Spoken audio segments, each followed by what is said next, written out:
جب دشمن سرحد پر شرارتیں بڑھائے، جب ظلم کی دیواریں اونچی ہوں، تو ہر مسلمان کا فرض بنتا ہے کہ وہ حق کے ساتھ کھڑا ہو اور اپنی زمین، اپنی عزت اور ایمان کی حفاظت کرے۔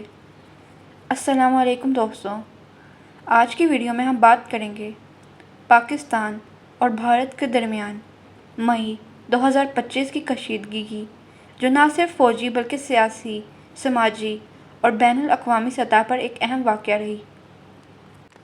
جنگ کی شروعات پہلگام دھماکہ اور جھوٹے الزام سے ہوتی ہے۔ 22 اپریل 2025 کو بھارت کے کشمیری علاقے پہلگام میں ایک ہولناک دھماکہ ہوا، جس میں کئی بھارتی جاں بحق ہوئے۔ بھارت نے فوری الزام پاکستان پر لگایا، دعویٰ کیا کہ پاکستان کی حمایت یافتہ دہشت گرد تنظیموں نے حملہ کیا ہے۔ پاکستان نے الزام کو سختی سے مسترد کیا اور کہا کہ یہ ایک منصوبہ بند سازش ہے، جس کا مقصد پاکستان کو بدنام کرنا اور کشیدگی بڑھانا ہے۔ اس الزام کی بنا پر پاکستان نے کوئی جوابی کارروائی نہیں کی، جبکہ بھارت نے پاکستان کا پانی بند کرنے کی دھمکی دی۔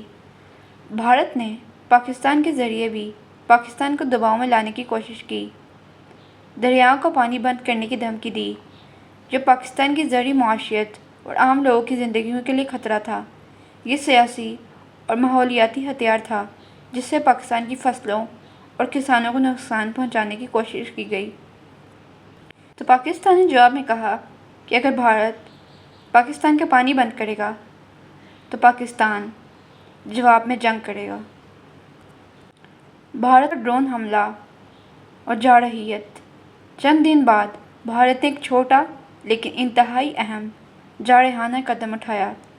پاکستان کے قبائلی علاقے میں ڈرون حملہ کیا، جس کا مقصد حساس فوجی مقامات کی جاسوسی اور نقصان پہنچانا تھا۔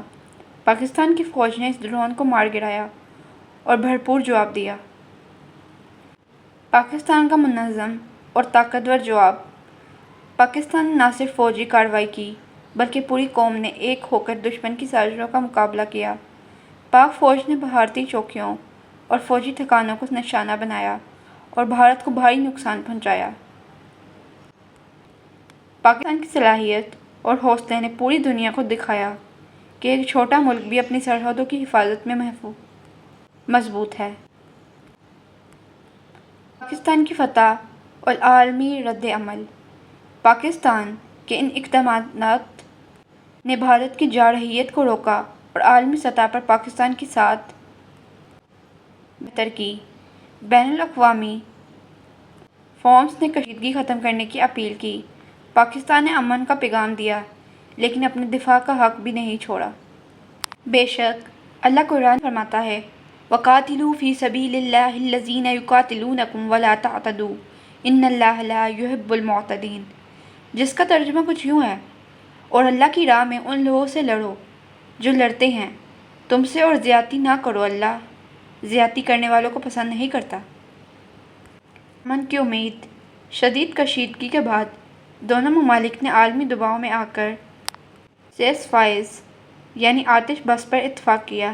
یہ عارضی امن کی صورت تھی، لیکن حقیقی امن صرف انصاف، گفتگو اور محبت سے ہی آ سکتا ہے۔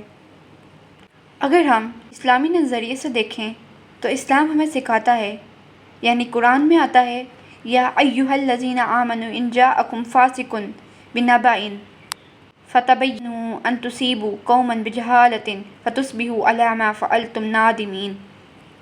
ترجمہ: اے ایمان والو، اگر کوئی فاسق تمہارے پاس کوئی خبر لائے تو تحقیق کر لو کہ کہیں کسی قوم کو ایذا نہ دے بیٹھو، پھر اپنے کیے پر پچھتاتے رہ جاؤ۔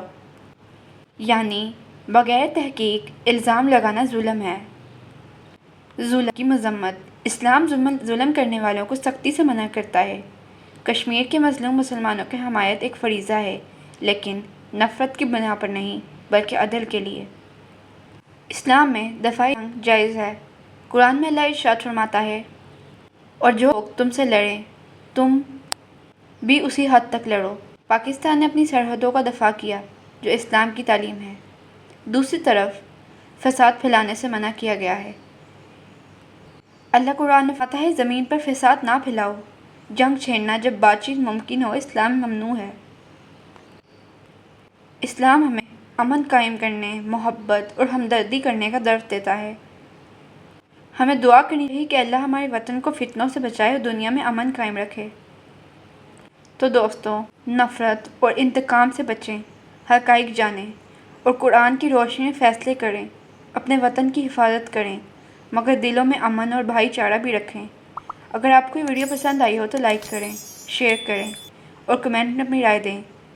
چینل کو سبسکرائب کرنا نہ بھولیں تاکہ مزید حقائق پر مبنی ویڈیوز آپ تک پہنچتی رہیں۔ اللہ حامی و ناصر ہو۔ جزاک اللہ خیر۔